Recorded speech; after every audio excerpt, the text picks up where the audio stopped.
नमस्कार। रसायन विज्ञान के इस लेक्चर में आपका स्वागत है। आज हमारी चर्चा का मूल विषय है रसायन विज्ञान के दृष्टिकोण से पदार्थ संबंधी अवधारणाएं। तो जैसा कि आपको पता है, हम पहले बात कर चुके हैं परमाणु की। हमने देखा था इस दुनिया में जो भी वस्तुएं बनी हुई हैं ये कुछ अणुओं से बनी हैं। अणुओं से छोटा परमाणु होता है और परमाणु भी तीन प्रकार की चीजों से बनता है। ये है प्रोटॉन, ये मूल कण होते हैं, सबसे मूल कण है प्रोटॉन, न्यूट्रॉन और इलेक्ट्रॉन। इन तीन से मिलकर परमाणु बने होते हैं। हमने इस तथ्य के बारे में बात की थी, इनको मूल कण कहा जाता है। ठीक है, इसके अलावा ये स्थायी कण होते हैं, कुछ अस्थायी कण भी होते हैं हालांकि परमाणु में, लेकिन ये स्थायी कण बहुत ज्यादा महत्वपूर्ण है। इनकी खोज समय समय के साथ वैज्ञानिकों ने की। जिस तरीके से जो चैडविक साहब थे उन्होंने न्यूट्रॉन की खोज की, जे थॉमसन ने इलेक्ट्रॉन की खोज की, ई गोल्डस्टीन ने प्रोटॉन की खोज की, तो ये हम सब पढ़ चुके हैं। आइए आगे बात करते हैं आज पदार्थ के बारे में। तो हम सब जानते हैं इस दुनिया में तीन प्रकार के पदार्थ होते हैं। एक होता है ठोस, एक होता है द्रव और एक होता है गैस। तो हम ये सब जानते हैं। तो पदार्थ का मतलब क्या होता है, इसका मतलब क्या होता है, तो इस यहाँ पे याद रखिएगा, ये जो मेटल लिखा है इसका मतलब होता है द्रव्य। क्योंकि जब हम बात करेंगे ठोस द्रव गैस, तो इस द्रव का मतलब होता है लिक्विड। क्योंकि बहुत सारे लोग द्रव और द्रव्य को एक समझते हैं। तो द्रव का मतलब लिक्विड होता है, द्रव्य का मतलब मेटल होता है, दोनों अलग अलग होते हैं। तो इस तरीके से अगर हम बात करें तो पदार्थ क्या है, तो पदार्थ में कुछ विशेषताएं होती हैं, यानी उसमें द्रव्यमान होता है, द्रव्यमान हो, कुछ स्थान घेरे हो, और इसके अलावा ज्ञानेंद्रियों द्वारा उसको अनुभव किया जा सके। यानी ज्ञानेंद्रियों के द्वारा, यानी आपके दिमाग के द्वारा, आपकी संवेदनाओं के द्वारा। कुछ चीजें होती हैं आप जो छू सकते हैं, लेकिन कुछ चीजों को नहीं छू सकते फिर भी अनुभव करते हैं, तो उसका अनुभव होना चाहिए। तो इन चीजों को पदार्थ कहा जाता है, अगर ये तीन विशेषताएं हैं किसी भी चीज में। ठीक है, तो याद रखिएगा। तो इसके लक्षण गुण क्या होते हैं, सूक्ष्म कणों से मिलकर बना होता है कोई भी पदार्थ, चाहे दुनिया कुछ भी पदार्थ हो। पदार्थ के कणों के मध्य रिक्त स्थान होता है, जैसे कि हमने फिजिक्स में पढ़ा था। जो ठोस होते हैं इनके बीच अणुओं के मध्य बहुत ही कम गैप पाया जाता है, बहुत ही पास होते हैं ये। जबकि जो गैस होता है इसमें अणुओं के बीच काफी सारा गैप पाया जाता है, यानी इसके जो अणु होते हैं गैस के, इनके बीच बहुत ज्यादा गैप पाया जाता है। इसलिए हम हाथ से नहीं पकड़ पाते हवा को। ये गतिशील होते हैं पदार्थ के कण निरंतर एक दूसरे को आकर्षित करते हैं। इनमें जड़त्व अवरोध उत्पन्न करने की क्षमता होती है। तो इस तरीके से कुल मिला के पदार्थ के गुण होते हैं। अवस्थाओं की बात कर लेते हैं पदार्थ की। तो पदार्थ जो होते हैं इसकी दो अवस्थाएं मुख्यतः होती है। एक होती है भौतिक अवस्था और दूसरी होती है रासायनिक अवस्था। तो इस तरीके से पदार्थ की दो प्रमुख अवस्थाएं होती हैं। भौतिक अवस्था की हम बात करें तो ठोस हो जाएगा, द्रव हो जाएगा और तीसरा हो जाएगा gas.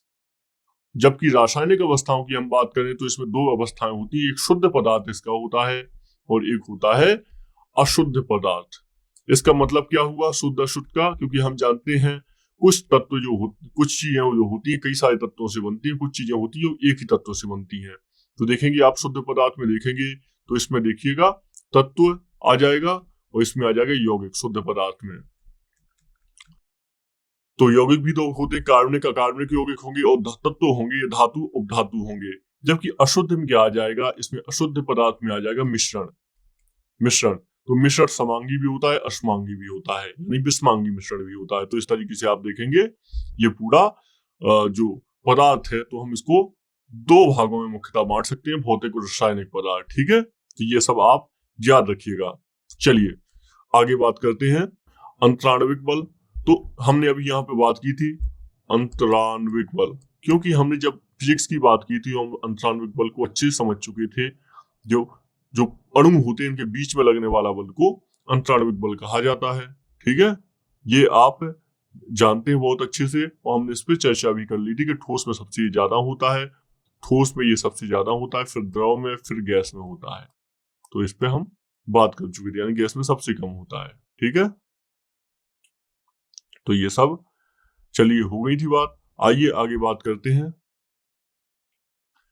Solid state of matter में। सबसे पहले सॉलिड को हम जानते हैं जिसको हम छू सकें, जिसका घनत्व ज्यादा होता है। ऐसी वस्तुओं को ठोस कहा जाता है। इनका गलनांक भी अधिक होता है, ये जल्दी नहीं गलती हैं। यानी वह ताप जिस बिंदु पर कोई ठोस द्रव में परिवर्तित हो जाता है उसको गलनांक कहते हैं, इसका गलनांक ज्यादा अत्यधिक होता है। तो इस तरीके से ठोस के कुछ लक्षण होते हैं। ठीक है, तो ये लक्षण याद रखिएगा। ये दो प्रकार के ठोस होते हैं, एक होता है क्रिस्टलीय ठोस होता है और दूसरा होता है अक्रिस्टलीय ठोस। तो इस तरीके से दो ठोस के दो प्रकार भी होते हैं। क्रिस्टलीय ठोस का मतलब होता है जिनके अणु त्रिविमीय स्थान में एक निश्चित ज्यामितीय अवस्था में व्यवस्थित होते हैं, जैसे तांबा हो गया, चांदी हो गया। इनके अणु क्या होते हैं, त्रिविमीय स्थान 3D के तरीके से बिल्कुल होते हैं। और जो अक्रिस्टलीय होते हैं, इनके अणु निश्चित व्यवस्था में व्यवस्थित नहीं होते, जैसे कांच हो गया, रबर हो गया, प्लास्टिक हो गया। इनके अणु एक व्यवस्थित व्यवस्था में नहीं स्थित होते हैं, तो ये अक्रिस्टलीय हो जाता है। ठीक है, ये आप याद रखेंगे, बहुत ही काम की जानकारी है। इसमें हमारा दूसरा हो जाएगा द्रव हो जाएगा हमारा।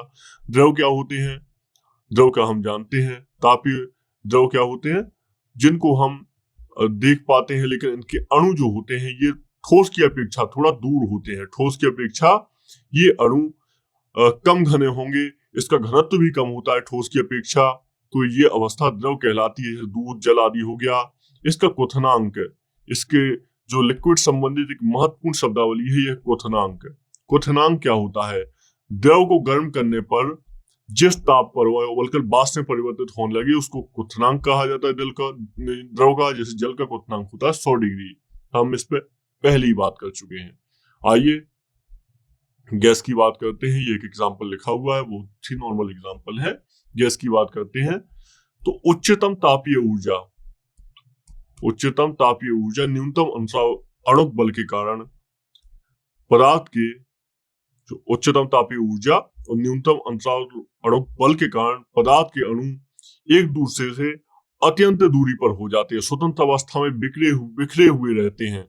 तो इसको क्या कहा जाता है, इस अवस्था को गैस कहा जाता है। इसमें अंतराणविक बल बहुत ही कमजोर होता है। ठीक है, इसमें वायु हो जाएगी, ऑक्सीजन हो जाएगी, अन्य गैसें हो जाएंगी।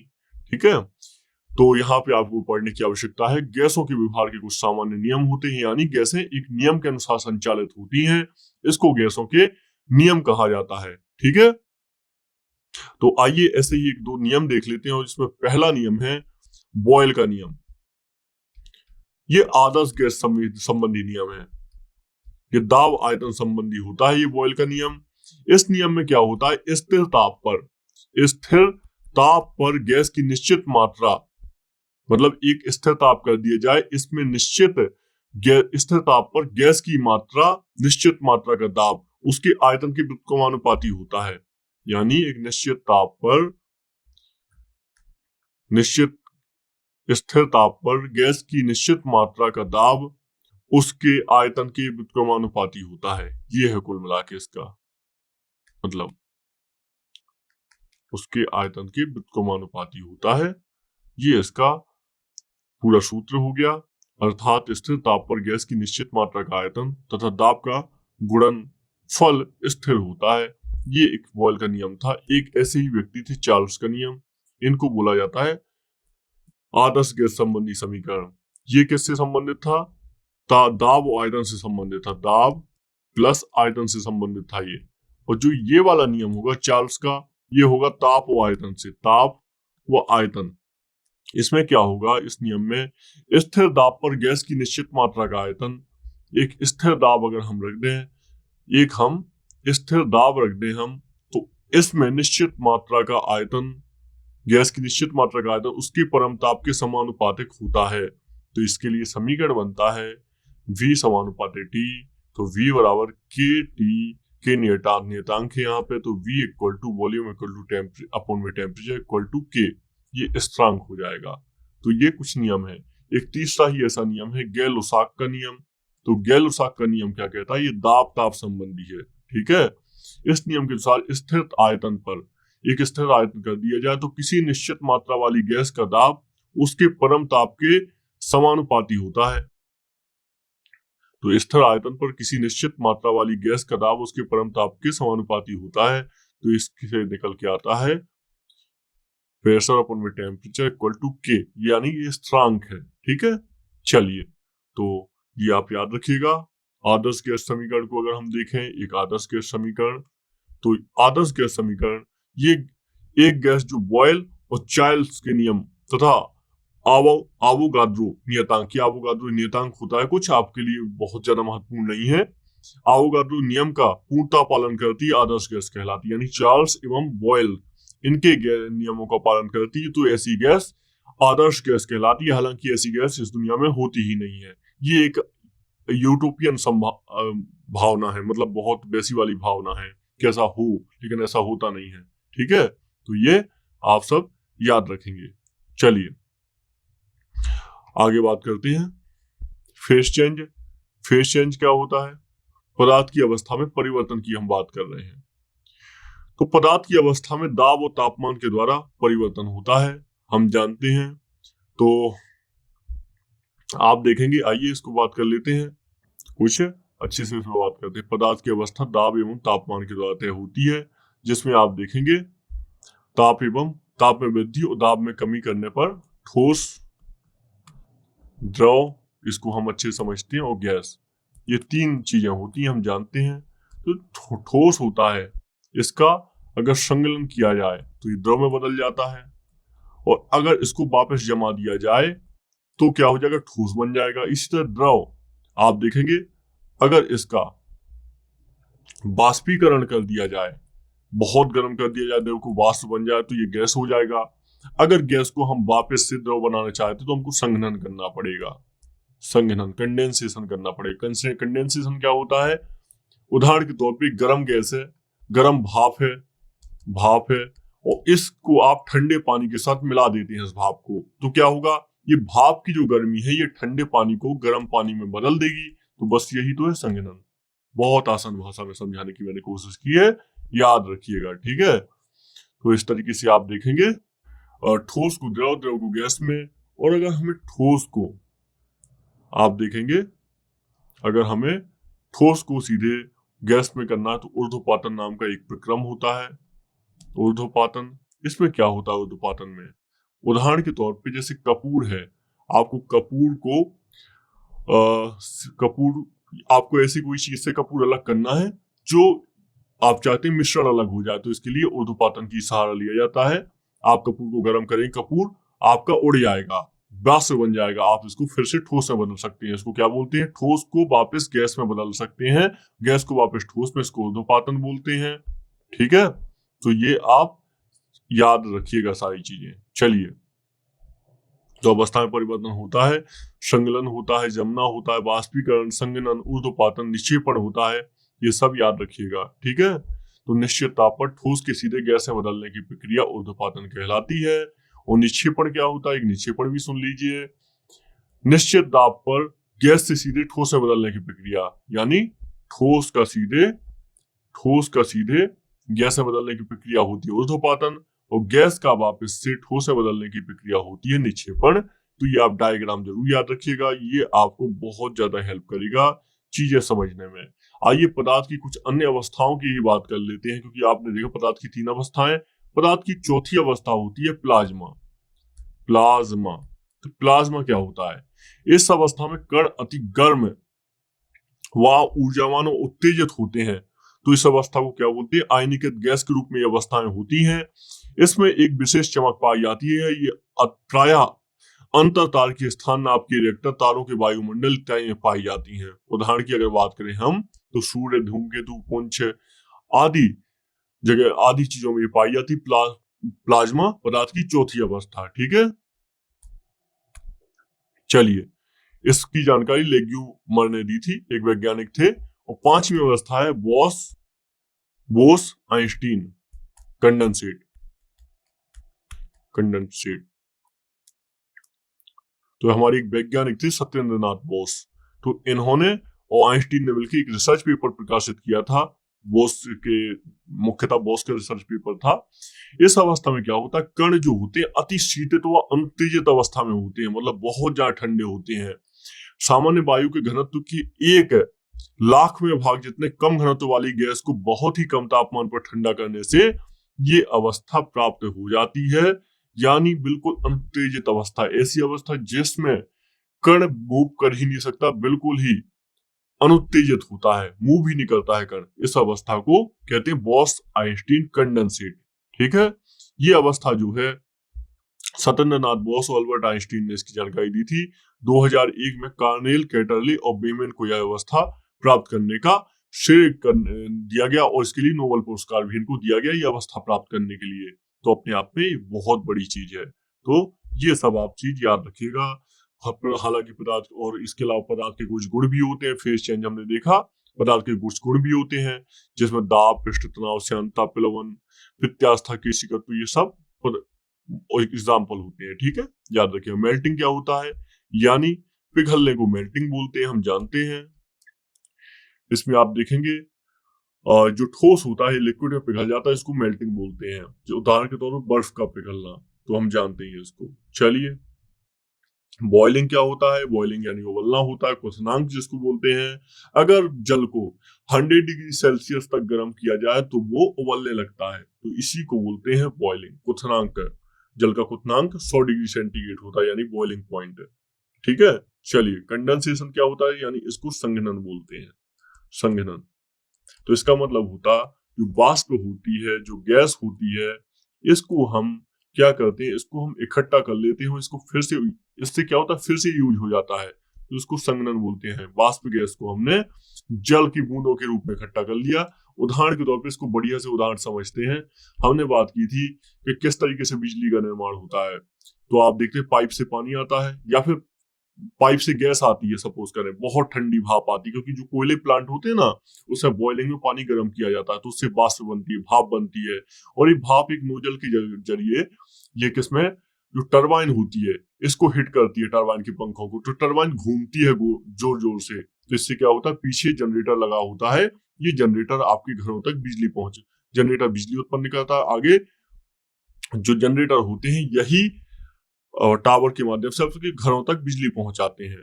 लेकिन जो सोचिए, ये जो भाप इस टरबाइन में लगी, इसके अलावा भी तो कुछ भाप बच रही होगी, तो ये भाप को क्या किया जाता है, वापस एक चेंबर में भेज दिया जाता है जहां पे ठंडा पानी होता है, और ये पानी फिर से गर्म हो जाता है। और जब ये गर्म पानी फिर से इस बॉयलर में पहुंचता है तो कम हाइट की आवश्यकता पड़ती है, तो इसको कंडेंसेशन बोलते हैं। ये देखिए, कंडेंसेशन ही दिखाई दे रहा है आपको। कभी आप देखें किसी शीशे के आसपास कोई गर्म भाप लगती है तो वहां पे कुछ पानी की बूंदें बन जाती हैं, तो बस यही कंडेंसेशन है। तो ये आप सारी चीजें याद रखिएगा। हमने बहुत ही शानदार तरीके से एक चैप्टर की पढ़ाई की और इसके बारे में हमने सारी चीजें जानी।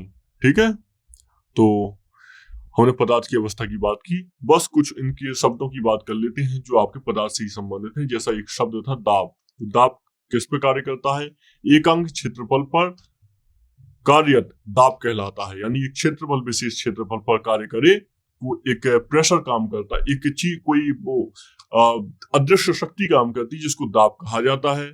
ठीक है, तो दाब कई प्रकार के होते हैं। द्रव दाब होता है, दाब में होता है द्रव दाब, यानी द्रव के अणुओं के द्वारा जो दाब लगाया जाए उसको द्रव दाब कहते हैं। इसमें क्या होता है, द्रव की सीमा के अंदर प्रति इकाई क्षेत्रफल पर लगने वाला दाब द्रव दाब कहलाता है। ठीक है, लिक्विड का दाब। और दूसरा होता है इसमें वाष्प दाब। ये क्या होता है, यदि एक निर्वाचित पात्र को द्रव से आंशिक रूप से भरा जाता है, एक पात्र को द्रव से आंशिक रूप से अगर भर देते हैं तो द्रव का कुछ भाग वाष्पीकृत होकर पात्र के शेष आयतन को भर देता है। इस वाष्प द्वारा द्रव को एकांक सतह पर लगाया गया बल वाष्प दाब कहलाता है। ठीक है, और इसके अंतर्गत एक और होता है वायुमंडलीय दाब भी होता है, हम जानते हैं, वायु के द्वारा लगाए जाने वाला दाब। एक दूसरा शब्द है पृष्ठ तनाव। पृष्ठ तनाव क्या होता है, द्रव की सतह पर खींची गई एक रेखा की एकांक लंबाई पर लगने वाला बल पृष्ठ तनाव कहलाता है। ठीक है, इसका एसआई मात्रक न्यूटन पर मीटर होता है। इसका उदाहरण क्या होगा, वर्षा की बूंदों का गोला होना, ये इसका उदाहरण होता है। एक लंबी प्रोसेस है जो हम फिजिक्स में भी चर्चा की थी हमने। श्यानता, श्यानता होता कोई द्रव होता है, इसका जो गाढ़ापन होता है इसी को श्यानता बोलते हैं। ठीक है, श्यानता का मतलब होता है द्रव का जो गाढ़ापन होता है, द्रव प्रवाह का। तो एक दूसरे के ऊपर की चूंकि परतें चढ़ती हैं, जब द्रव का प्रवाह होता है तब उनके मध्य उत्पन्न घर्षण बल की माप को श्यानता कहते हैं। ठीक है, ये गाढ़ापन भी होता है। जैसे शहद वर्सेस पानी, किसकी श्यानता ज्यादा होगी, तो शहद की श्यानता ज्यादा होगी। एक ऐसा ही है प्लवन। प्लवन, इसमें क्या होता है, किसी वस्तु या किसी द्रव में तैरने को प्लवन कहते हैं। यह वस्तु के भार और द्रव के उत्प्रेक्षेप पर निर्भर करता है। और एक अन्य जो शब्द है यह प्रत्यास्था। किसी वस्तु पर बल लगाने से उसकी लंबाई, आयतन व आकृति में कुछ परिवर्तन होता है और बस बल हटा लेने पर वापस आकृति अपने पुराने रूप में आ जाती है, उसको प्रत्यास्था बोला जाता है। इसका उल्टा विकृति होता है कि एक वस्तु बल लगाने पर उसका शेप ही बदल जाए तो वो विकृति होता है। ठीक है। केशिकत्व, केश नली में द्रव के ऊपर चढ़ने या नीचे उतरने की घटना को केशिकत्व कहते हैं। उदाहरण के तौर पे जो लाइट होती है, जो आपको देखते हैं मोमबत्ती होती है, केशिकत्व प्रभाव से ही जलती है। इसके अलावा जो लालटेन होती थी पुराने जमाने में, उसमें अगर आप देखते थे कि किस तरीके से जलती रहती है तेल डालने पर, तो तेल का अपने आप में वो धीरे धीरे चढ़ता रहता है उस पर। तो ये केशिकत्व के कारण ऐसा होता है, जो हम साधारण भाषा में कहते हैं। ठीक है, तो ये आप याद रखेंगे, आपको बहुत ही महत्वपूर्ण लगेंगी ये सारी जानकारी। ठीक है, चलिए, तो हमने देख लिया अभी स्टेज ऑफ फेज देख लिए, मैटर के फेज देख लिए हमने। यहाँ पे इसी लेक्चर में हम एक काम करते हैं, तत्व और यौगिक भी समझ लेते हैं, क्योंकि हमने तत्व और यौगिक को कंप्लीट नहीं किया था। तत्व एवं यौगिक के बीच में अंतर। तत्व और यौगिक के बीच में क्या अंतर होता है? एक ही प्रकार के परमाणुओं से मिलकर बने पदार्थ को तत्व कहते हैं। जिससे परमाणु अलग अलग नहीं होंगे। जबकि यौगिक जो होता है ये दो या दो से अधिक बार प्रकार के परमाणु के निश्चित अनुपात से बनता है। दो या दो के अधिक प्रकार के परमाणुओं से। तो इस तरीके से यौगिक होता है, मिश्रण होता है कई सारे तत्वों का। ठीक है, ये सरल अविभाज्य होते हैं, अविभाज्य। जबकि रासायनिक होते हैं, रासायनिक विधियों के द्वारा सरल पदार्थों में विभाजित किया जा सकता है। मतलब इसको विभाजित किया जा सकता है अगर रासायनिक विधियों का हम उपयोग करें। जैसे पानी होता है, पानी ही तो यौगिक है, इसको हम विभाजित कर सकते हैं ना पानी को। लेकिन अगर हाइड्रोजन की बात करें, हाइड्रोजन को विभाजित करना है तब मुश्किल हो जाएगा, आप नहीं विभाजन कर पाएंगे। हालांकि इसका विभाजन है, जिसमें न्यूट्रॉन, प्रोटॉन, इलेक्ट्रॉन है, लेकिन अगर आम भाषा में कहा जाए तत्वों का विभाजन नहीं होता है। कुछ तत्व परमाणु जबकि कुछ अणुओं के रूप में पाए जाते हैं। जैसे आप देखेंगे कुछ तत्व परमाणु कॉपर। इसके अलावा कुछ तत्व किसके रूप में पाए जाते हैं? अणुओं के रूप में पाए जाते हैं, हाइड्रोजन, नाइट्रोजन। जबकि आप देखेंगे अणुओं के ही रूप में पाए जाते हैं, ये सिर्फ अणु के रूप में पाए जाते हैं। इसके अलावा किसके उदाहरण की बात करें तो इसका उदाहरण हो जाएगा कार्बन। किसका? तत्व का। सोडियम। जबकि इसका उदाहरण हो जाएगा जल। सबसे बड़ी बात H2O, इसमें कार्बन डाइऑक्साइड हो जाएगा उसका उदाहरण। और भी अन्य CH4, ये सब उदाहरण हो जाएंगे किसका? यौगिक का। तो ये तत्व और यौगिक के बीच में एक मूल अंतर था जो आपको आगे चल के सहायता करेगा और समझने में मदद करेगा। इस लेक्चर की जो मूल भावना थी। ठीक है, तो आइए कुछ हमने मिश्रण सब पढ़ा था पिछले लेक्चर में। मिश्रण से संबंधित कुछ जानकारी पढ़ी थी, आप देखेंगे। तो हमने जब सॉलिड पढ़ रहे थे तो हमने इसमें मिश्रण के बारे में भी पढ़ा था। तो आइए मिश्रण को एक बार फिर से देख लेते हैं। हमने पढ़ा था मिश्रण के बारे में पढ़ा था कि मिश्रण कई सारे पदार्थों को मिलाया जाए, कई सारे तत्व यौगिकों के बिना किसी अनुपात में मिलने को मिश्रण कहते हैं। इसमें क्या हो जाएगा? अशुद्ध पदार्थ होता है। हालांकि ये उदाहरण इसका सीमेंट, शरबत, वायु आदि हो जाएगा। तो मिश्रण के हमने प्रकार पढ़े थे, समांगी मिश्रण और विषमांगी मिश्रण। तो आइए इसके मिश्रण को पृथक्करण की विधियां पढ़ लेते हैं। ये बहुत ज्यादा जरूरी रहेगा, बाकी तो आपको सब पता होगा। पृथक्करण विधियां पढ़ लेते हैं। इसमें पृथक्करण विधि में हम पढ़ेंगे, पहला पढ़ेंगे बाष्पीकरण। बाष्पीकरण क्या होता है? किसी ठोस व द्रव के मिश्रण को पृथक करने के लिए बाष्पीकरण का उपयोग किया जाता है। दूसरा हो जाएगा निस्यंदन। निस्यंदन, तो ये क्या होता है? इसको फिल्ट्रेशन बोलते हैं। किसी निलंबन विषमांगी मिश्रण के अवयवों को पृथक करने हेतु उपयुक्त विधि, जैसे मिश्रण को निस्यंद यानी फिल्टर पेपर से गुजारने पर ठोस पदार्थ फिल्टर पेपर पर अवशेष के रूप में एकत्र हो जाता है तथा द्रव छनकर अलग हो जाता है। इसको क्या बोलते हैं? फिल्ट्रेशन बोलते हैं। इसका इंग्लिश याद रखिएगा तो आपको याद समझ में आ जाएगा, नहीं तो आप निस्यंदन तो समझ ही नहीं पाएंगे। तो फिल्ट्रेशन इसको कहा जाता है। जैसे चीनी व नमक के मिश्रण को पृथक करना, तो चीनी व नमक के मिश्रण को आप पृथक कर सकते हैं। ठीक है, इस विधि के द्वारा। निस्यंदन फिल्ट्रेशन से आप रेत व जल के मिश्रण को पृथक कर सकते हैं, मुख्यतः रेत व जल। तो आप देखेंगे जल हमेशा वैसे ही रहेगा, रेत आपकी अलग हो जाएगी। इसमें तीसरी विधि है रवाकरण। रवाकरण तो इसमें क्या होता है, इसमें ठोस मिश्रणों को शुद्ध किया जाता है। ठोस मिश्रण जो होता है इसको शुद्ध किया जाता है। इस मिश्रण को उचित विलायक के साथ मिलाकर गर्म किया जाता है। इसके बाद छानकर ठंडा किया जाता है। ठंडा होने पर शुद्ध पदार्थ क्रिस्टल के रूप में जम जाता है, जिसे अलग कर लिया जाता है। उदाहरण के तौर पे चीनी व नमक को पृथक करना, ये चीनी नमक के लिए सबसे अच्छी विधि है। ऐसी चौथा हो जाएगा आसवन विधि। आसवन क्या होता है, इसमें होता है, इस प्रक्रिया में ऐसे द्रवों जिनके क्वथनांकों में अधिक अंतर होता है, मतलब बॉइलिंग पॉइंट में बहुत ज्यादा अंतर हो, जैसे पानी है इसका बॉइलिंग पॉइंट कुछ अलग है, पेट्रोल है इसका कुछ अलग है, तो इस तरीके से अलग अलग बॉइलिंग पॉइंट वाले जो क्वथनांक वाले द्रव्य होते हैं, इनको अलग करने के लिए मिश्रण को गर्म करने पर बाष्पशील द्रव को अलग कर संघनित करके पुनः द्रव अवस्था में प्राप्त कर लिया जाता है। इस प्रकार बाष्पीकरण व संघनन की प्रक्रिया होती है। जैसे आप पानी और अल्कोहल को पृथक करेंगे तो पानी और अल्कोहल का दोनों का क्वथनांक अलग अलग होता है, तो इस तरीके से पानी और ये अलग हो जाएगा। ठीक है, भाप बन के आपको अल्कोहल मिल जाएगा फिर से। प्रभाजी आसवन विधि, इसी आसवन का अगला क्रम है प्रभाजी आसवन।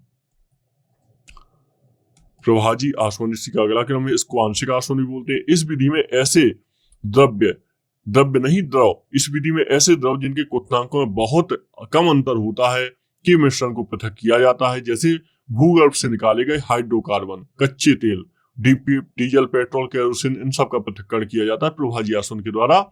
अंतर याद रखिएगा, इसमें था क्वथनांकों में बहुत अधिक अंतर होता है, जबकि इसमें क्या होता है, क्वथनांकों में कम अंतर होता है। ये बॉइलिंग जो पॉइंट है इनमें बहुत कम अंतर होता है, इसमें बहुत ज्यादा अंतर होता था। ठीक है, ये दोनों याद रखेंगे। एक ऐसा ही है ऊर्ध्वपातन। हम ऊर्ध्वपातन भी समझ चुके हैं, लेकिन फिर से एक बार देख लीजिए। ऊर्ध्वपातन में क्या होता है, ऐसे मिश्रण जिनमें ऊर्ध्वपाती ठोस से सीधे गैस व अनुदैर्ध्य पदार्थ को पृथक किया जाता है। कपूर व नमक का पृथक्करण करना हो तो ऊर्ध्वपातन काम आएगा। सातवां हो जाएगा क्रोमेटोग्राफी, वर्णलेखन। वर्णलेखन इसको क्रोमेटोग्राफी बोलते हैं। इसमें क्या होता है, किसी मिश्रण के संगठनों को अधिशोषित करने की क्षमता के आधार पर अधिशोषक वस्तु पर अलग अलग स्तरों पर अधिशोषित होते हैं, फलतः पृथक हो जाते हैं। डाई में रंगों को पृथक करना, रक्त से नशीले पदार्थों को पृथक करना, ये सब होता है क्रोमेटोग्राफी के अंतर्गत। ठीक है, ये आप याद रखेंगे। इसमें जेल क्रोमेटोग्राफी भी होता है। तो ये हमने इस तरीके से देख लिया किस तरीके से मिश्रण को पृथक किया जाता है। ये आपके लिए अत्यंत आवश्यक था।